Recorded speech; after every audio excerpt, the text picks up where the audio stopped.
política social ha conquistado importantes logros guiados por el compromiso de trabajar por y para la gente. Nuestro mayor activo que nos impulsa a continuar forjando un camino de transformación y oportunidades que eleven la calidad de vida de los dominicanos y dominicanas.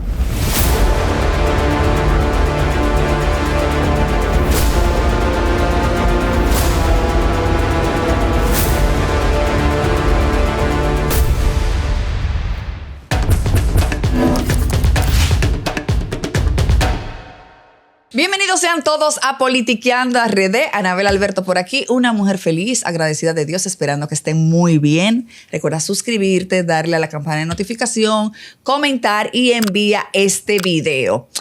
Hoy tenemos un invitado muy especial porque vamos a hablar de la palabra de Dios, pero de una manera, señores, miren, ¡ay! Fuerte.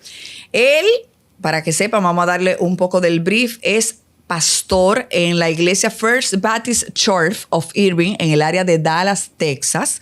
Además, es pastor plantador de la congregación hispana de la misma iglesia. Es graduado del Seminario Teológico Bautista del Sureste con maestría en divinidad, maestría en estudios teológicos del Seminario Bautista Reformado. Actualmente se encuentra cursando estudios avanzados en teología sistemática. Es autor del libro junto a su esposa Una vida al revés, y ambos tienen un podcast cristiano llamado Los Gómez. ¿Para qué tú ves? Los Gómez. Comparte con nosotros el pastor Moisés Gómez. Bienvenido, hermano en Christ. Gracias por la oportunidad, de verdad. Gracias por la invitación, un honor. Hermano, ¿cuántos años teníamos nosotros que no estábamos juntos así en los medios? Bueno, como 8 años. Desde que salimos, no, claro, desde que yo salimos del escándalo y nos fuimos a estudiar. Sí. Esa época, un antes y un después. Sí, sin duda. Aquellas personas que llegaron a ver nuestras discusiones, porque yo me fajaba con el pastor, literal. Sí. Literal. Era rebelde. Anabel era una hater. Tu otro pastor aquí te lo dijo. Ese no es mi pastor, Dios reprenda. Él la vio la entrevista, yo la mandé. Sí, claro. Nuevo pastor de yo veo varios programas. Sí, veo varios programas y Gracias. muy interesante. Gracias. ¿Vamos al mambo de una vez? Vamos al mambo, sí. ¿Qué tiempo es que estamos viviendo ahora? No, indiscutiblemente estamos viviendo tiempos finales. Siempre se ha dicho eso, pero yo creo que hay cosas que están pasando que no ha pasado en ninguna época. Sobre todo el tema de la distorsión de la verdad. Sí. Lo bueno se llama malo, lo malo le llaman bueno. Tú ves de hecho, hay un texto en 2 de Timoteo capítulo 3, en el versículo 1, donde habla y dice que en los postreros tiempos los hombres serán amadores de sí mismos, irrespetuosos, avaros, van a vivir aparentando de piedad. Y hace una descripción que yo no encuentro una manera de decir que es la descripción más coherente del tipo de persona que nosotros estamos viviendo en esta época.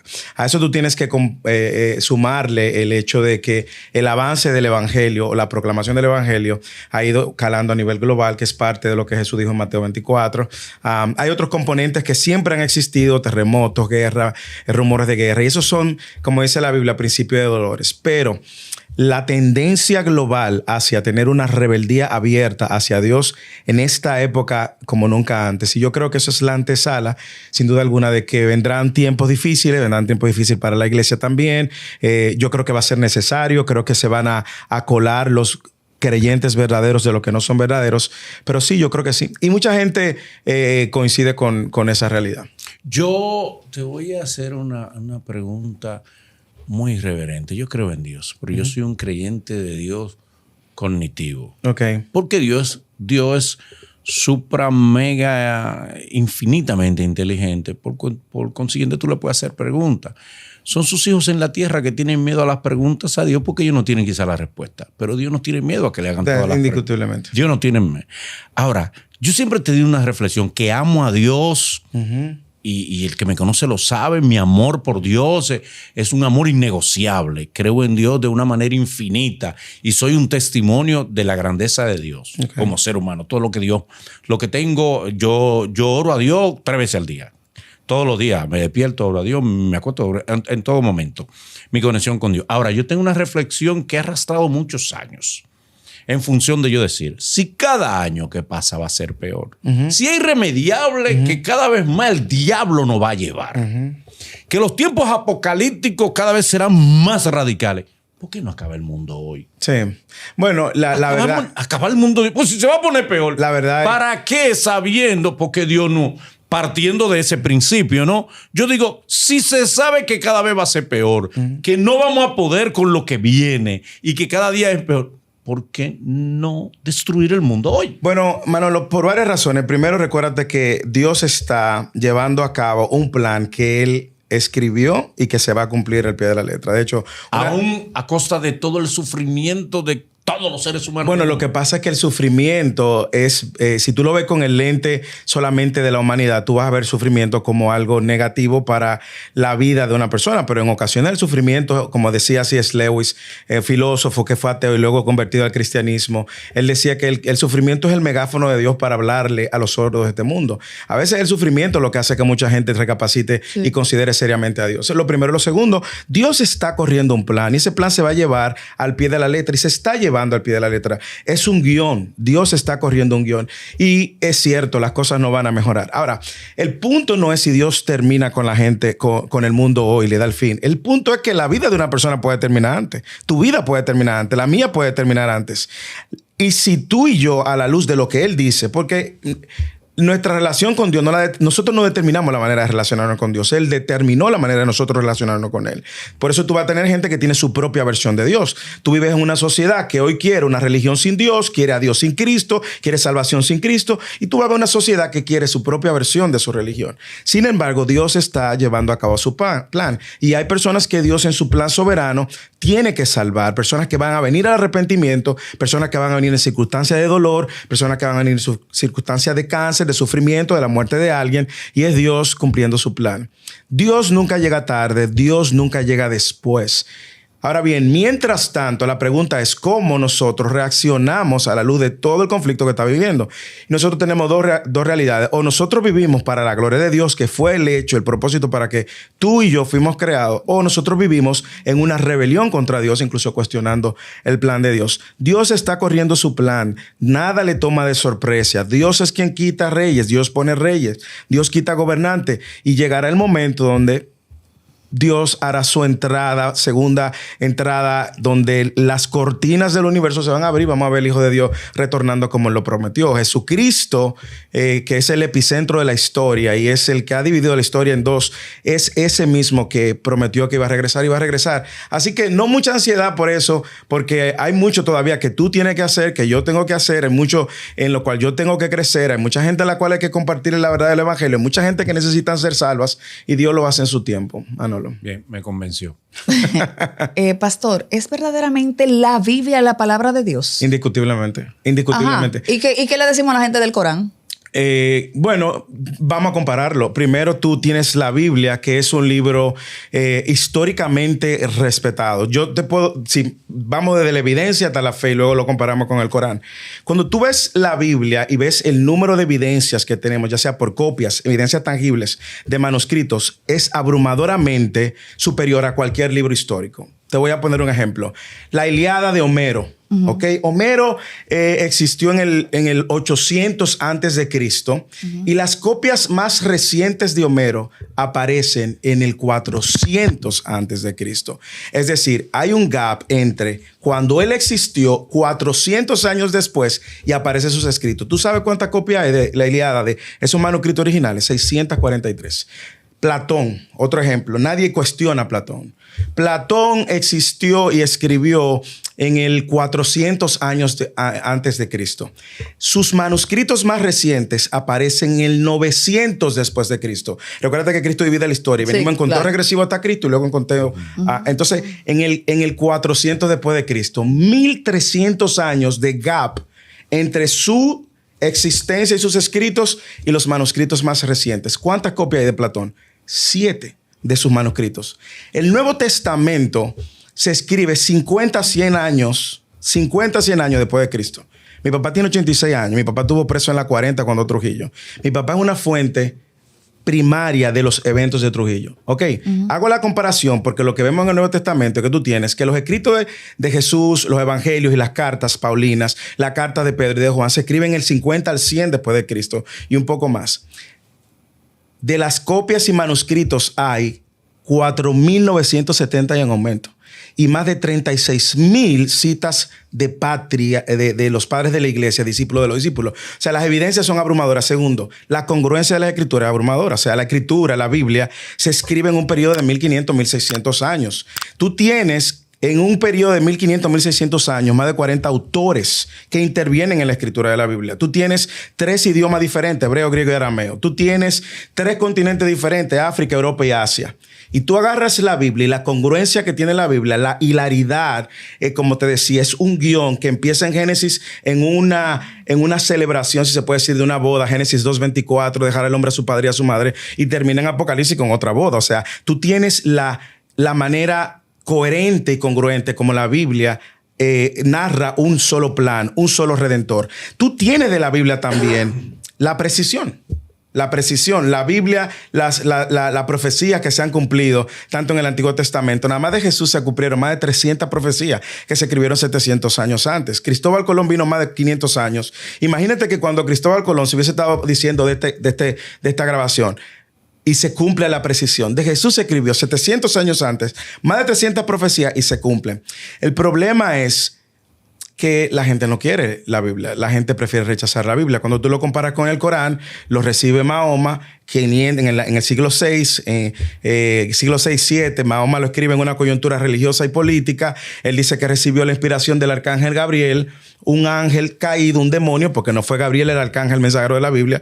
Y no lo digo yo, lo digo porque Gálatas 1:8 dice que Pablo diciendo que si aún un ángel del cielo te predica un evangelio diferente, pues se ha llamado maldito. O sea, quien se le revela a Mahoma indiscutiblemente no vino del cielo, no vino de Alá, no vino como ellos dicen. Pero lo comparas y el Corán, en el libro Surra, capítulo 2, versículo 136, hace referencia de estos escritos de Moisés y los evangelios de Jesús. En el capítulo 2... O sea, el Corán hace referencia a la Biblia. Completamente. Wow. En el capítulo 3, 25 veces menciona a Jesús, el Corán. En el capítulo 3 del Surra, tú lo puedes buscar del Corán, habla de que esos libros que fueron recibidos primero para Moisés y los evangelios de Jesús deben de ser una guianza para la humanidad. El Corán haciendo referencia a la Biblia. La Biblia no hace referencia ni de Mahoma, ni hace referencia del Corán.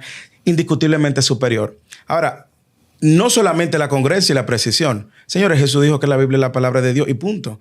Cuando Jesús es el hombre que divide la historia y él autentica Génesis cuando menciona lo del matrimonio, refiriéndose a Génesis, Jesús que caminó en medio de nosotros y él dijo que toda la escritura hace referencia de él, yo creo que es el argumento más contundente. Sin duda en la palabra de Dios. Moisés, cuando se hace la referencia al episodio del principio de la humanidad en Génesis, ¿no? El comienzo, el principio, Génesis.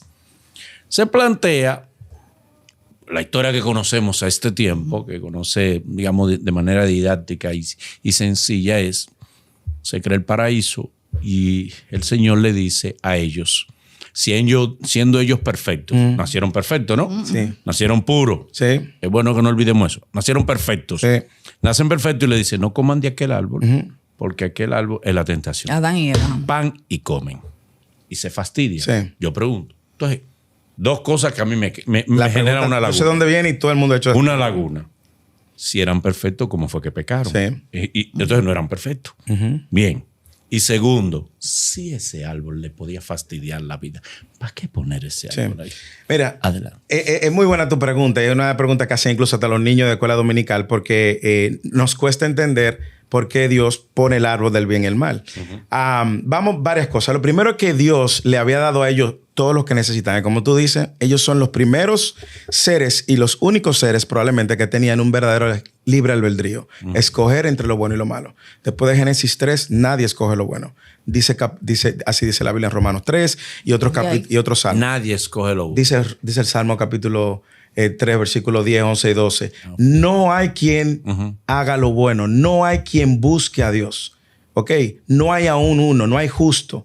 El problema es que tú, cuando te comparas con el tipo que está en la cárcel por crímenes. Pero tu comparación no es ese Cristo. Cuando te comparas con Cristo, todos quedamos cortos. Ahora bien, en Génesis, Dios le dio a ellos todo lo que necesitaban. Existía una relación perfecta. Y es bueno que lo traigas. Y Dios no le había prohibido a ellos incluso comer del árbol más importante, que era el árbol de la vida. Ese era el árbol más importante. Y ese no le prohibió. Ahora, ellos fueron tentados indiscutiblemente y fueron empujados y sus ojos se llenaron y fueron persuadidos y ceden. Dios lo hace primero en su soberanía. Imagínate que Dios en su soberanía, en su justicia, en su perfección, escondiera o privara a su creación de escoger entre el bien y el mal. Lo privara. Lo segundo, ¿por qué lo pone? Porque yo creo que la manera incluso como el hombre va a poder valorar a Dios es conociendo la referencia de lo que Dios ha dicho que es bueno y lo que Dios no ha dicho que es malo. Ellos solamente necesitaban un mandamiento que cumplir, un solo, y ahí tenían todas sus no eran perfectos. Lo eran, no tenían porque cogieron el mal camino. Si son perfectos, tienen la sabiduría suficiente para decir, de ahí no. Claro. Cuando dice perfecto es que en ellos no existía pecado, no existía intención de pecado y fueron empujados de fuera. En su corazón no existía. Le dijeron, pero mira, ¿qué ataca a Satanás? Lo primero que Satanás ataca es la palabra de Dios. Lo mismo que se ha atacado a través de la historia de los años, la palabra de Dios. Y Satanás dice, mira, Dios se equivocó. No es como Dios dice. Al contrario, si tú comes, te vas a ser igual que Dios. Y le llena los ojos. Él está recibiendo una influencia. Y efectivamente, eso era parte también del plan de redención. Y eso trajo como consecuencia, pues, que hoy nosotros vivamos tristemente anclados en una realidad de un mundo caído, el pecado, y ahora tenemos la manera de reconciliarnos con Dios por medio del... Y no era más fácil si nada más eran dos gente, destruir el mundo ahí mismo y arrancar otra vez. Probablemente. Y esas son preguntas... Eran preguntas filosóficas, son preguntas filosóficas. ¿Pudo haber Dios creado un mejor mundo donde no existiera eso? Yo creo que no. Yo creo que el mundo en que nosotros vivimos nos permite conocer el amor de Dios, el perdón de Dios, la gracia de Dios, la misericordia de Dios. Manolo, ¿tú sabes lo que es la misericordia? La misericordia es que tú no recibes el castigo que tú mereces. Tú y yo merecemos condenación eterna por un solo pecado que hayamos concedido. Cuando Cristo va a la cruz y recibe el castigo de Dios, y ahora, por medio de Cristo, tú recibes el perdón de Dios, tú recibes gracia. La gracia es que tú recibes el favor que tú no mereces. Sí. Entonces, lo que tú no mereces te dan y lo que tú merecías no te lo dan. Eso es misericordia y gracia. Solo eso es posible en un mundo como el que vivimos. Si el hombre no hubiese caído, el hombre no conoce de esa grandeza de Dios, de ese amor de Dios, de esa manera de Dios salvarnos, de esa manera del perdón de Dios. Si tú no entiendes la magnitud de lo que ha sido el perdón, entonces, ¿cómo tú vas a poder perdonar al que te ofende? Entre otras tantas cosas más. Es una pregunta difícil, no te quito el mérito, y una pregunta también que trae consecuentemente. La gente no entiende lo que es la soberanía de Dios. Porque dice, entonces, la soberanía de Dios, ¿y qué es eso? Entonces, o sea, porque Él quiso. Bueno, sí, la soberanía de Dios es que Dios hace lo que Él quiere, cuando Él quiere, porque Él quiere, donde Él quiere, con quien Él quiere. Porque es Dios. Nunca te han preguntado lo que la gente no pregunta. Y a mí siempre. Yo le preguntaba a papá y me decía, aguántate ahí ya, que eso es muy fuerte. ¿Cuál? Tú te preguntas, ¿de dónde vino Dios? Dios no... El origen de Dios, ¿cuál es? El origen de Dios no lo vamos a encontrar en este cubo cósmico, Manolo. Dios es el creador del tiempo, el espacio y la materia. Dios siempre ha existido. Para el ser humano limitado y finito le cuesta entender el concepto de eternidad. Pero Dios no tiene principio. Él no tiene una causa que lo originó. Dios existe fuera del cubo cósmico. Dios crea el tiempo, el espacio y la materia. Y en ese tiempo y espacio y la materia nos mete a nosotros. Te voy a poner un ejemplo bien práctico. Solo la Tierra, el día tiene 24 horas. El año tiene 365 días, solo en la Tierra. Fuera de la Tierra, en Marte, en Júpiter, cualquier otro planeta, el tiempo corre diferente. Dios existe fuera del tiempo. Nosotros vemos el tiempo en función de 365 días, 24 horas que tiene un día, 60 minutos tiene una hora. Dios está fuera del tiempo, Dios no está limitado al tiempo. Dios no ha tenido origen. Ahora bien, tú vas a encontrar los ateos y personas que la Biblia dice que no hay ateos, la Biblia dice que son necios, porque la Biblia dice el necio, no hay Dios. La Biblia, ateos que van a tratar de quitar a Dios de la ecuación de su vida ante la pregunta de que quién existió, quién creó a Dios. Dios siempre ha existido, Dios siempre existirá. Él es el alfa, el omega, el principio y el fin. Él no tiene origen, Él no tiene fin. Ok. Jesucristo es Dios y el Espíritu Santo es Jesucristo y es Dios a la vez. No. Muy buena pregunta, porque hubo una herejía en principio del 200, 300, se llamaba el modalismo, que fue condenada y era que decía que Dios era una sola cosa. Dios es un solo Dios, 3 personas, el concepto de la Trinidad, probablemente uno de los conceptos más difíciles de entender, pero la persona del Padre, del Hijo y del Espíritu Santo son diferentes y sí son Dios. O sea, espérate. Y si son Dios, significa que Jesucristo es Dios, tiene la misma esencia, tiene los mismos atributos, tiene la misma esencia, naturaleza en sí mismo. Es un solo Dios. Ahora, la Biblia tú vas a encontrar en múltiples ocasiones de Génesis. En el principio dijo Dios, hagamos, el término plural y singular. Dijo Dios, hagamos. El Dios que aparece ahí es Elohim. La palabra Elohim es como Dios en plural. Pero luego, cuando Dios hace un pacto con el hombre, cambia a Jehová o Yahweh, que es ya un Dios más cercano a relacionar. Entonces tú ves cómo Dios es visto a través de la misma Biblia, lo muestra como 3 personas. Juan capítulo 1, versículo 1. En el principio era el verbo. Él está usando un término, logos. La palabra, el verbo era con Dios y el verbo era Dios. El versículo 14 dice aquel ¿Logos qué es? ¿El verbo? El logo en ese momento, la palabra que el autor está usando, Juan, era una palabra muy usada en el mundo greco-romano, donde el gnosticismo tenía una gran connotación y mucho del gnosticismo estaba influenciando a la iglesia y él estaba tratando de demostrar cómo Jesús es Dios en el Evangelio de Juan, uno de los evangelios más hermosos y cómo luego él dice en el versículo 14 del capítulo 1 de Juan, y aquel verbo se hizo carne y habitó entre nosotros y vimos su gloria. Juan capítulo 10 versículo 30, cuando Jesús dice, el que me ha visto a mí ha visto el Padre. Y en el versículo 36, si tú lo buscas, dice que los fariseos dijeron blasfemia y lo querían apedrear porque él se estaba llamando ser Dios. Entonces sí, la Biblia enseña, Tito capítulo 2 versículo 1 y 2, capítulo 1 versículo 2, 1 y 2 dice que Él es el que viene, nuestro Dios y Salvador, refiriéndose a Jesús. Entonces, sí, Jesús es Dios. El Espíritu Santo es Dios, es una persona. En Hechos, cuando Jesús, Pedro, está confrontando a Analisa, a Zafira, ¿por qué le has mentido al Espíritu Santo? Le has mentido a Dios. Entonces, sí, la Biblia enseña que los 3 son Dios, 3 personas diferentes. ¿Cómo nos vamos a salvar? Porque sabemos que nadie es perfecto. Y que por consiguiente, los 10 mandamientos yo creo que la mayoría no llegamos a 4. Tenemos un déficit por debajo de 5 del promedio. Nos vamos a salvar por porcentaje. O sea, el que llegó a 65 se salvó. Oye, ¿qué pregunta? Porque a perfección no vamos a llegar a ninguno. Me encanta esa pregunta. Dale. ¿Tú sabes por qué me encanta esa pregunta? Porque tu pregunta infiere una gran verdad y es que el hombre es incapaz de salvarse cumpliendo la ley. Lo que tú estás diciendo es efectivamente, en este mundo no hay quien cumpla la ley y eso es así. Nadie puede cumplir la ley a la perfección. La Biblia no solamente habla de 10 mandamientos. ¿Tú sabes cuántos mandamientos Jesús tuvo que cumplir para vivir una vida perfecta? 613 mandamientos. Entonces, y no llegamos a 4 nosotros. No llegamos a 4 de 10. Ahora, eso muestra 2 realidades. Una realidad que es la realidad de que el hombre es incapaz de salvarse. Y la ley lo que nos recuerda es que somos incapaces. Cada vez que tú ves una ley que no pudiste cumplir, tú te estás dando cuenta de tu incapacidad. Sin embargo, el otro lado de la moneda es que te tiene que llevar al único que pudo cumplir la ley para responder tu pregunta de la salvación. La gran transacción del mundo, el glorioso intercambio de la humanidad sucede en la cruz. Cuando Cristo viene, Cristo vive una vida perfecta, es decir, Él no pecó. Eso es lo que dice Hebreos varias veces, en que Él no hay pecado. En Él fue tentado en todo sin pecado. Hay historias, fábulas que dicen que Jesús se casó. Si Jesús hubiese casado, hubiese tenido familia. ¿Y era pecado que se casara? No, primero, no era pecado. Y segundo, hubiese dejado evidencia. Porque no era problema. El pecado del matrimonio lo instituyó Dios. Pero no hay evidencia de que ese fue el propósito para el cual Él vino. Sin embargo, cuando Cristo viene y vive 33 años y medio, Él vive una vida perfecta y cumple esa y fue ahora nuestro representante. La Biblia llama a Jesús el segundo Adán.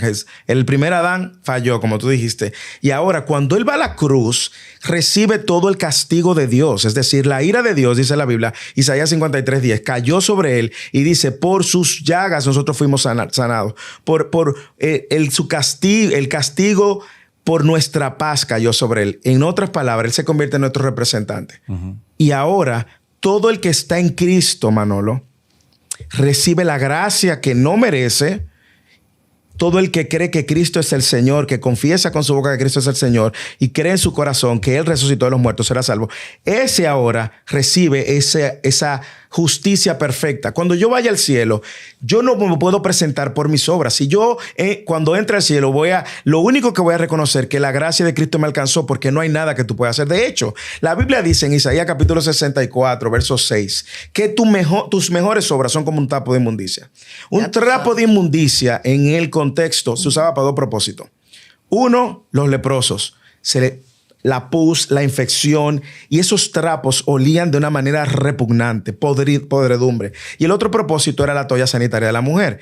Y lo que está diciendo la Biblia, lo mejor que tú puedes hacer con tus obras no van a impresionar a Dios. Son como un trapo de inmundicia. La única obra que Dios aceptó es la obra de Cristo en la cruz. Por eso es que una necedad rechazar la salvación. Y por eso también que es una maldición presentar otro evangelio que te diga que tú te vas a salvar por la ropa que tú tienes, que tú te vas a salvar por las obras que tú hagas. ¿Y por qué te salva? ¿Qué te va a salvar? Porque las reglas tienen que estar claras para ver cuál es el camino que vamos a coger. Es por la fe en que Cristo es el único Salvador, que tú crees que Él es el Salvador y que tú te rindes al señorío de su vida. Okay. ¿Cómo podemos hacerle a la gente creíble a la gente que por creer en Dios, que por aceptar a Jesucristo, tú puedes ser salvo? Y una persona, como hemos tenido aquí, mala gente, que invocan a Dios, que dicen que creen en Dios, que profesan a Dios, y tú dices, pero es un desgraciado, envidia, es un maldito. Y tú sabes que eso... ¿Y cómo ese maldito desgraciado inhumano puede estar al lado de la Madre Teresa de Calcuta? ¿Cómo? Bueno, tú acabas de decir algo muy serio. Hay falsos cristianos, hay falsos maestros y hay falsos profetas, hay falsos cristianos. Mateo capítulo 7, versículo 21. No Entonces todo... te salve el que sea bueno. No. Obras ayudan. No, las obras son la manifestación de que tú has sido salvo. Tú haces obras porque ya tú has sido salvo, pero tú no te salvas por medio de tus obras. O sea, tú naces bueno. No. O sea, tú no infieres, tu comportamiento no infiere en nada. No puede ser porque está el libre albedrío. No. Ok, vámonos por parte. Primero, tú no naces bueno. No. Tu naturaleza es pecador. Sí. Los niños...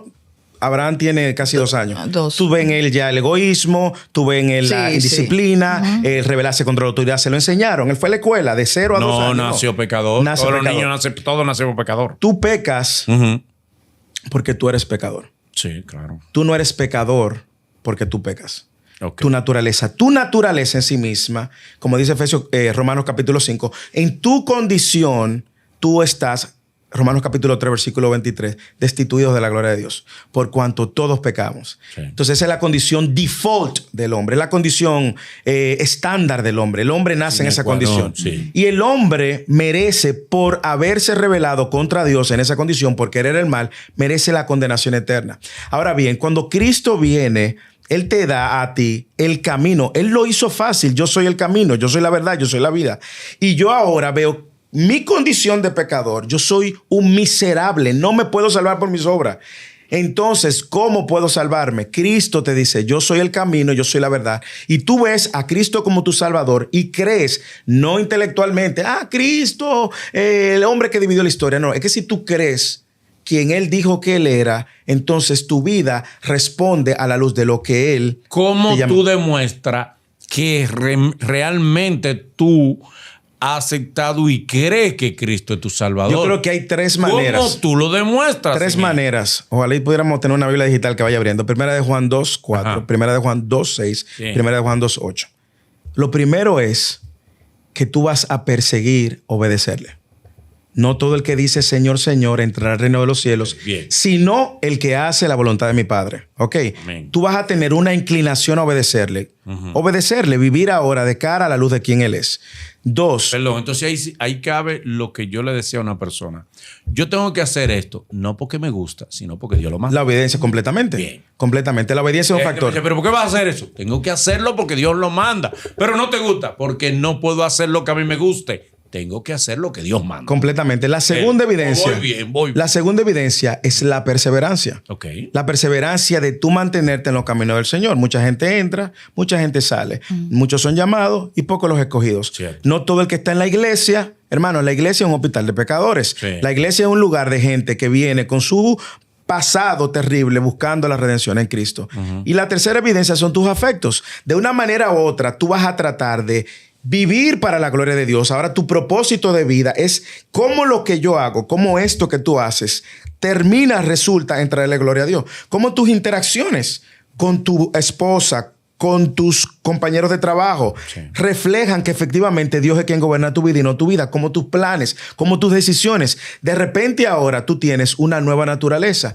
Cuando Jesús está en esta conversación con Nicodemo, un fariseo, maestro de Israel, Jesús le dice, te es necesario nacer de nuevo para tener el reino de los cielos. ¿De qué Jesús le está hablando? Jesús le está hablando de Ezequiel capítulo 36. El Antiguo Testamento decía que Dios venía, iba a cambiar ese corazón de piedra por un corazón de carne y que iba a poner dentro de su corazón su espíritu para que le obedezcan. Entonces tiene que darse ese cambio de naturaleza.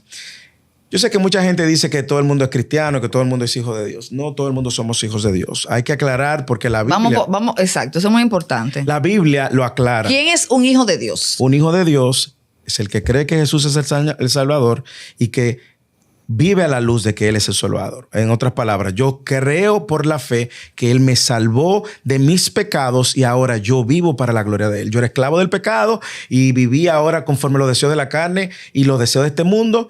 Eso es una manera de ver. O sea, tus afectos, mis afectos, viven para la gente, viven para la gloria de este mundo. Este mundo, varios textos, Santiago, capítulo 4, versículo 8. ¿No sabéis que la amistad con el mundo es amistad contra Dios? Primera de Juan, el que ama al mundo, capítulo 2, 19. El que ama al mundo se constituye enemigo de Dios. No significa que vamos a salir del mundo. Al contrario, el hijo, ustedes están en el mundo para que sean luz del mundo. Ahora yo vivo por otro propósito. Mi norte ahora es como todo lo que yo hago, yo muestro que Dios es mi Señor. Esa es una evidencia. Los frutos, Jesús dijo, la frase de por su fruto lo conoceréis, no fue de Balaguer, fue de Jesucristo. Él dijo, por su fruto, yo sé que te gusta Balaguer, por sus frutos. Por su fruto lo conoceréis. Si soy un hombre de Dios, Ajá. si amo a Dios, Ajá. no puedo simpatizar por Balaguer porque es la antítesis. Bueno, exactamente. No, por si acaso. Un hombre de Dios no puede simpatizar por Satanás. Tratando de traerte un poco de... Entonces yo creo que de una manera muy clara la Biblia dice, Juan capítulo 1, 12, a los que les recibieron, a los que creen en su nombre, Él le dio potestad de ser hechos hijos de Dios. Versículo 13, no que nacieron de voluntad humana ni de voluntad de carne, sino de voluntad de Dios. Entonces, eso significa, y perdona que te interrumpa, todos somos criaturas de Dios. todos somos creación. Exacto, somos criaturas de Dios porque Él nos creó. Pero hijos de Dios son aquellos que lo reciben y lo aceptan como su Señor y Salvador. Y ahora viven. ¿Qué dijo Jesús? Jesús dijo en Mateo capítulo 16, creo que versículo 24. Si alguno quiere ser mi discípulo, niéguese a sí mismo, tome su cruz cada día y sígame. Punto. El seguir a Cristo, Juan 10, también Él dijo, mis ovejas oyen mi voz y me siguen. El punto es que el yo decir que yo creo en Dios o que soy cristiano, que soy hijo de Dios y mi vida es, yo vivo como negando esa realidad, yo tengo que reconsiderar. Pablo le escribe a la iglesia de Corintios y le dice, examinen su fe, a ver si su fe es genuina. ¿Por qué? Porque en la iglesia de Corintios hay unos pecados feos.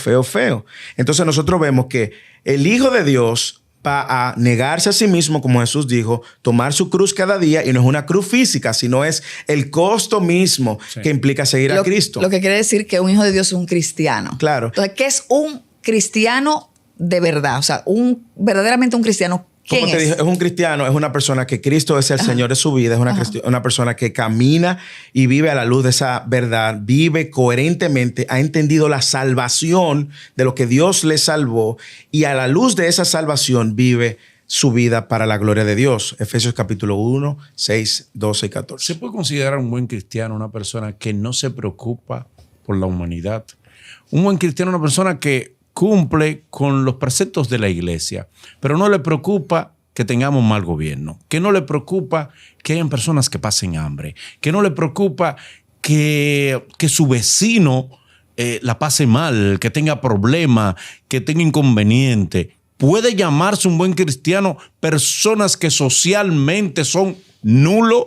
No, yo creo que la fe cristiana es una fe que se vive todo el tiempo, 24/7, no solamente en las paredes de la iglesia, y es una persona que de una manera u otra trata de ser sal y luz en todo su entorno, pero no moldeándose a ese entorno. Es una persona que va a ser compasivo como Dios fue compasivo, es una persona que va a ser misericordioso como Dios fue misericordioso con él, es una persona que de una manera u otra va a ayudar al necesitado como Dios nos ayudó a todos los necesitados.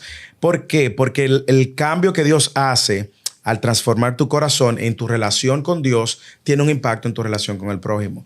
Es decir, esa relación vertical que se restaura por medio de Cristo se manifiesta horizontalmente a través de tus hermanos. Amarás a Dios sobre todas las cosas y a tu prójimo como a ti mismo. Entonces, son dos caras de la misma moneda. Yo diría, sería una incongruencia ver un cristiano que es insensible a todas las necesidades. En el libro, que modestia aparte coincidió con una duda que yo tenía, Judas Iscariote, el calumniador de Don Juan Bosch, él demuestra con hechos, demuestra, se podría decir, con algunos episodios de la Biblia, que realmente Judas no traicionó a Jesús.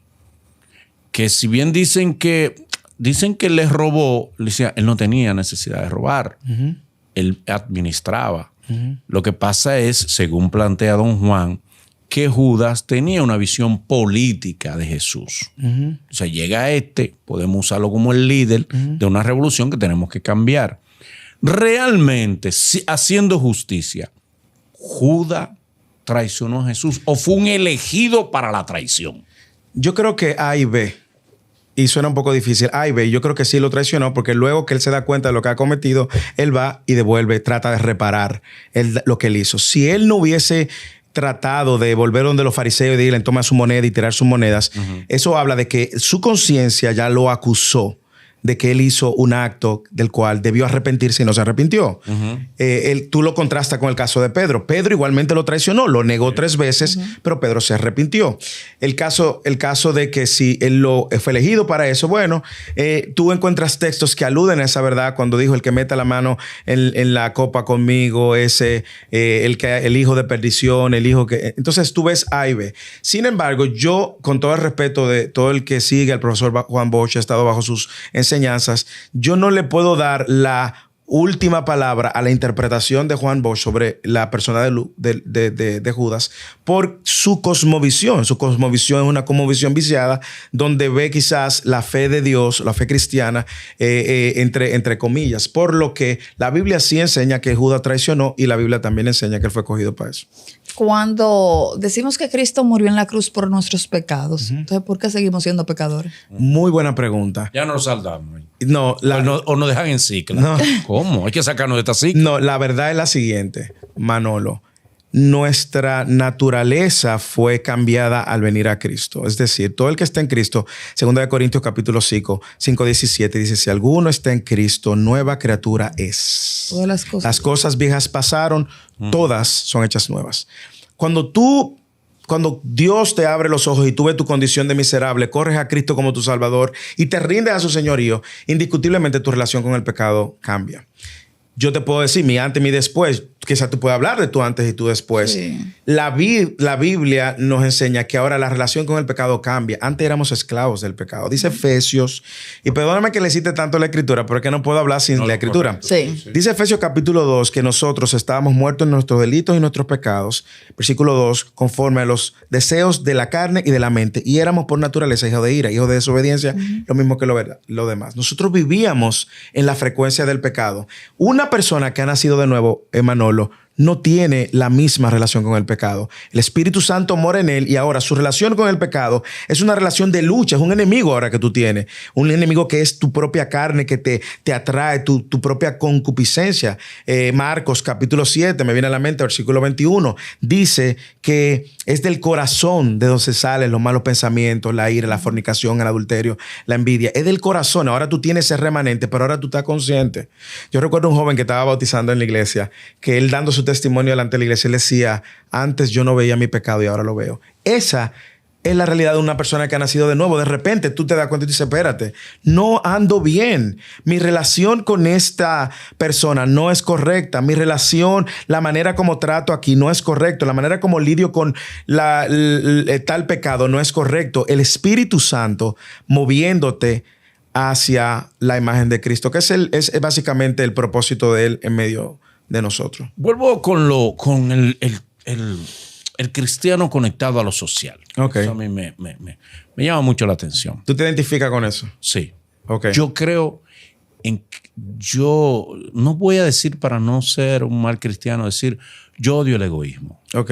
Tú no debes ser egoísta. Completamente. Eso es anti-Dios. Sí, Tú completamente. ser un egoísta, vivir para ti nada más, producir cuarto para ti, Completamente. sin pensar en el otro, en ayudar al otro. Usted es un maldito egoísta. Completamente. Y eso, yo detesto el egoísmo en la gente. Y por eso me preocupa mucho lo social.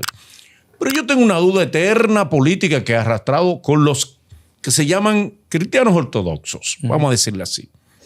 Si los de izquierda, los comunistas, buscan que vivamos en comunidad, que se destruya el egoísmo material y que sea repartido lo que hay entre todos, ¿por qué no hay más vínculo con ello de lo cristiano que con el capitalismo, que sí hay mucho vínculo, que es egoísta, que es salvaje, que es inhumano, que piensa en que produce cuarto, tú eres multimillonario y el vecino al lado tuyo no tiene un pan para comérselo?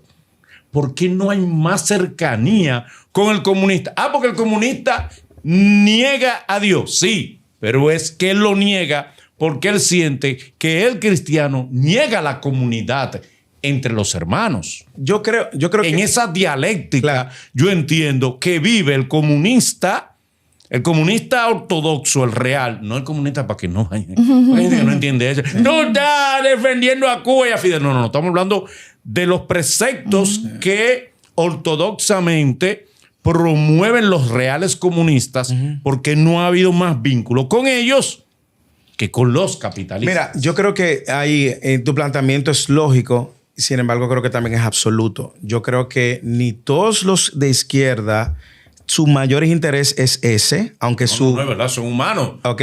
Perfecto, Ni tampoco creo que todos los de derecha igual. Yo creo que el capitalismo en sí mismo da la oportunidad de que todo el mundo pueda producir bienes y que todo el mundo pueda de alguna manera... Esa oportunidad no la da. Que Claro. todos puedan producir. Ahora bien, no da. vamos a ver por qué. Tú tienes círculos, porque vuelvo y te digo, no podemos generalizar. Es como que tú digas que tú, que eres capitalista en un sentido porque estás produciendo, tú no dejes que Anabel o que tus asistentes puedan tener una oportunidad de desarrollarse. Porque, tú como comerciante, como también negociante y empresario, tú le estás dando a ellos de alguna manera una oportunidad de que ellos puedan hacer. Búscate tus comerciales, busca tú también tu ayuda, porque aquí nosotros queremos echar adelante todo. Ahora bien, no podemos decir ni que todo de este lado son así, ni de todo de este lado sea así. El mayor problema, yo creo, que radica en el corazón del hombre. Tú vas a tener gente que hoy mismo incluso quiere el mismo y de izquierda. Los modelos de izquierda que nosotros tenemos y que vemos en Latinoamérica son modelos de izquierda donde solamente se enriquecen ellos. ¿Sí o no? Tú tienes el caso de Cuba, donde la familia que gobierna y los militares que están alrededor son los que son beneficiados. Muy buena propaganda capitalista también. No, bueno, pero... Excelente marketing capitalista. No, pero es lo que dicen los mismos ciudadanos que han salido de allá. No, porque algunos sí. Pero, por ejemplo, es que no me gusta citar nombres porque tú sabes que este es un país maniqueísta. Sí. Si tú no eres blanco porque eres negro, Sí. no entiendes lo gris. Sí, no, estoy de Entonces acuerdo. hay un daltonismo político. Entonces, en eso. ahí donde yo vuelvo y te ¿Entiendes? digo. Entonces yo prefiero no, por eso no quiero mencionar nombres, pero hay políticos que han dicho, ok, ustedes me acusan de que yo tengo grandes riquezas. Yo los invito a que ustedes busquen esa riqueza y la repartan. Es más, cójanla para ustedes y me dan algo de ahí. Y cuando han ido, no han encontrado. Está bien. No se lo han podido demostrar. Solamente sí ha habido una acusación constante. Ok. Dime. Entonces tú tienes el modelo bíblico para irte a tu respuesta. El modelo bíblico, tú vas a ver un modelo en Hechos capítulo 2, sobre todo en el versículo 42 en adelante, donde nace la iglesia y la gente se repartía los bienes que tenía. Sencillamente no existía una estructura política que se beneficiara de ninguna manera, sino que de manera orgánica tú tienes 4 zapatos. No tengo zapatos, yo te doy 2, tú tienes 2, yo tengo 2, ya, y ahí vamos parejo. Sin embargo, yo no pudiera generalizar que todo el mundo, ahora, en el 2023... Yo no generalizo, pero digo en términos de porcentaje. Claro. Pero ¿Por qué que la iglesia, yo creo que probablemente la mayoría de la iglesia ha sido cómplice de dictadores, de egoístas, de gente, ¿me entiendes? O sea, ¿pero por qué? Y cuando tú hablas de vemos los iglesia, grandes cambios sociales, no lo ha hecho la iglesia. Cuando- en favor de los pobres, de los más humildes. Cuando tú hablas de la iglesia, ¿a qué te refieres? A la institución como tal. Ok. La iglesia ha sido millonaria la vida entera. Tú hablas de la religión iglesia católica. tradicional. Así que es la que más. Ok, claro. Y cuando vamos a la iglesia protestante, los grandes templos, eso produce mucho cuarto. Sí, pero también... Yo lo entiendo, pero hay que reconocerlo. Produce mucho pero cuarto. yo digo que también hay muchas iglesias y que probablemente no se cacarea como nosotros sabemos. Muchas iglesias que están haciendo obras y que están ayudando y que están impactando claro, las aparece. comunidades y que están transformando barrios y que están... El padre Rogelio. El padre Rogelio, ¿qué tú quieres? ¿Que te dé mi opinión acerca de él? Dame tu opinión sobre el padre. Creo ¿Se que- cambió ahora otra vez? Creo que es un... No, es que él se había cambiado cuando estaba aquí. Eso salió ahora, Oye, pero él lo eso- anunció aquí. pero eso está muy Sí, viejo. él aquí lo anunció. Yo creo Claro. que es una persona preocupada por la necesidad del pobre y creo que desde esa perspectiva él ha sido un defensor de la necesidad de los más vulnerables, los más necesitados, como figura religiosa o como una persona que puede ayudar a la gente a encontrar su identidad, su felicidad en el Señor Jesús y el propósito de su vida. No lo puedo juzgar porque de eso no tengo evidencia. De lo que puedo juzgar es de lo que veo. Él ha hecho un trabajo social que mucha gente no hace, muchos cristianos no hacen, muchos quizás pastores no hacen. Ahora, igualmente, tú no te puedes ir como un péndulo solamente el aspecto social y deja a la gente supliéndole sus necesidades materiales sin que puedan tener un encuentro con la real necesidad que tiene el ser humano y encontrarse con Cristo, con Dios por medio de Cristo. Y no con el Dios de la religión. No es convertirte a la iglesia católica, sino o a una iglesia particular. Es que la gente puede entender realmente que su mayor necesidad no es solo lo material, el alma, hermano. Si tú estás seguro que tú te vas a morir y tú vas a tener que darle cuenta a Dios, si tú crees que la Biblia es la palabra de Dios, como lo acabamos de decir, hermano, pues tú le vas a dar cuenta a Dios. Un día tú vas a estar delante de Dios y Dios va a juzgar, a todos va a juzgar. Y Dios es un Dios, un juez justo. A Dios no se le va a escapar uno. Ahora bien, la gracia de Dios te va a permitir a ti entonces disfrutar de los galardones que Dios te dio si tú estás en Cristo. Pero si tú estás en Cristo, todas tus buenas obras fueron buenas. Pero para Dios, como te dije, no va a significar. Yo creo que la iglesia, por otro llamado, tiene primero un llamado a formar discípulos a la imagen de Cristo que sean sal y luz. ¿Ok? Y un segundo llamado a alcanzar al pecador y meterse en los círculos y ser sal y luz. Y yo creo, por ejemplo, este espacio, este medio, de alguna manera, traer estas verdades puede ser luz. Y es una perspectiva centrada, balanceada en el llamado. Santiago habla de eso. Muéstrame tus obras. Si tú crees de verdad, dice Santiago en el libro de Santiago, muéstrame tus obras. Porque tu fe sin obra es una fe muerta. Entonces hay un llamado para que el cristiano también actúe Moisés, con sus obras. en Hechos 16:31 dice, cree en el Señor Jesús, tú y tu casa serán salvos. Serán salvos tú y tu Y la casa. salvación no es personal. Completamente. ¿Y entonces qué es eso? Muy buena pregunta. El versículo 32 hay que leerlo. Y el 33. Tú no lo puedes dejar en el 31. Cuando eso sucede en el momento en que Pablo tiene un encuentro con el centurión romano. Había una cárcel hogareña donde Pablo se encontraba con Silas y algunos más. Hay un terremoto, se rompen las cadenas, se abren las puertas. Y el soldado romano, con tanto compromiso a su obra, se iba a matar. Y Pablo le dice, hey, no te mates, estamos aquí, no nos hemos ido, lo que estábamos ahora, todito estamos aquí. Este O sea, testimonio los que estaban encerrados. Como de fe lo trae la conversión y dice, ¿qué yo necesito para ser salvo? Y le dice, cree en el Señor Jesucristo y le da una profecía y serás salvo tú y tu casa. Si tú lees el versículo 32, luego él va, le lava las heridas, el mismo que lo azotó. Mira, es una conversión genuina. El mismo soldado que lo azotó es el mismo soldado que ahora le lava las heridas. Pablo predica en su casa, se convierte en su casa y luego es bautizada. Pero no fue por una herencia de la fe del soldado. Pablo tuvo que ir, versículo 32, se convirtieron y lo bautizaron. Okay. Los rabacucos. Ay, Mi opinión. Ay. Una secta. ¿Cómo ¿Por así? qué una cesta? Adelante. Por 3 razones. Forma, método y contenido. Su forma no es para nada en lo absoluto nada similar a lo que nosotros vemos en la Biblia. Al contrario, yo he llegado a pensar que en ellos hay no solamente un problema mental, hay un problema espiritual también. Seriamente te lo digo. Cuando hablo de tu forma, es que tú ves que ellos te mandan la manera como se comunican con el tema de la seña, el estar hablando en lenguas y gritando en lenguas. Cuando Pablo en 1 Corintios, cuando regulariza, dice, si no hay quien interprete, que se calle. Esta gente, la manera como tú ves que ellos dicen que se están transformando, me estoy convirtiendo, me estoy transformando, son maneras manipulativas que usan para tratar de elevarse sobre la multitud.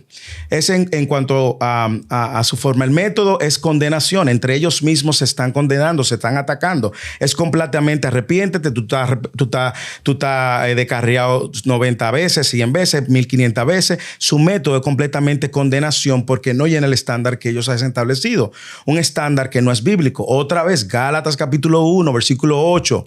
Si alguien, yo mismo o un ángel del cielo le predica un evangelio diferente, ¿cuál era el evangelio? Era el evangelio de la gracia. Y el evangelio de la gracia, esto lo han sustituido por un evangelio de obras, un evangelio de ley. Tú tienes que vestir aquí, de aquí, el cuello allá.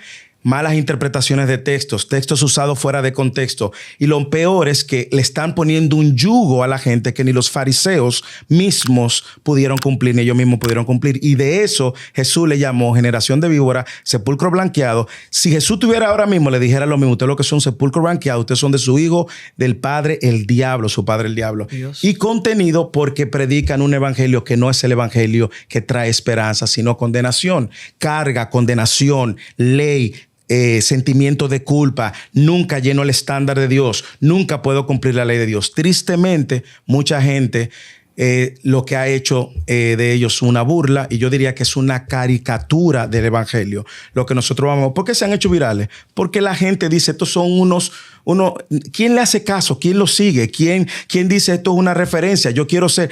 Tú no ves piedad ni siquiera con sus propios amigos de sus propias sectas, que lo están denunciando con temas que tienen que ver con lujuria, con sexualidad, con si que se jale el ganso. Entonces tú lo que estás viendo es una serie de distorsión, una secta, una caricatura del evangelio que lamentablemente está arrastrando a mucha gente a la perdición. El que se muere en la secta de los rabacucos se va para el infierno si no cree que Jesús es el Salvador.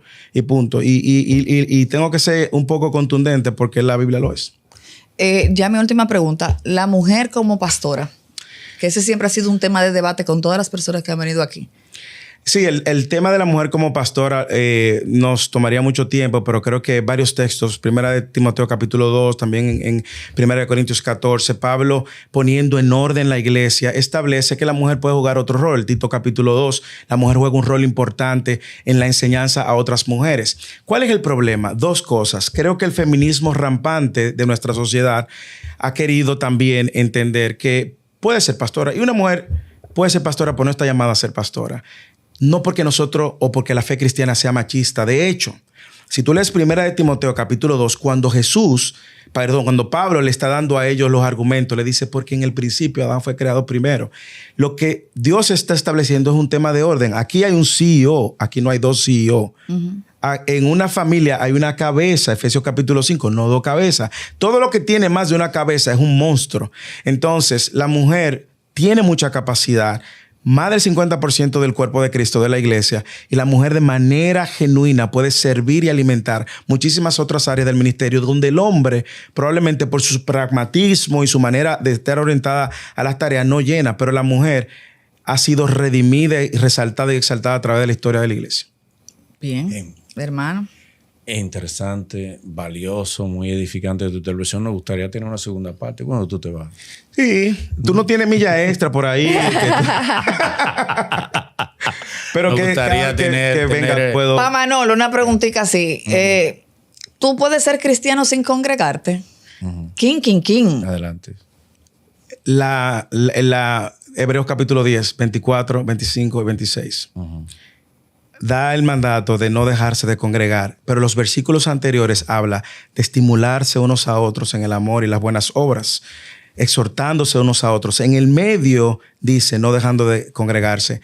El cristiano que ama al Señor ve el congregarse no como un ritual religioso, sino como la necesidad de ir a reunirse con la comunidad de hermanos imperfectos que Dios ha redimido, escuchar la palabra de Dios que es fielmente predicada y adorar a Dios por quien Él es y por qué Él lo ha hecho. Todo cristiano va a buscar genuinamente reunirse en una comunidad. La fe cristiana no es para llaneros solitarios, es para que se viva en comunidad aún con las imperfecciones de la comunidad. Muy bien. No es para Gracias. llanero solitario, mi hermano. Gracias, Moisés. Señores, hasta aquí Gracias, hermano. Politiqueando RD. Gracias.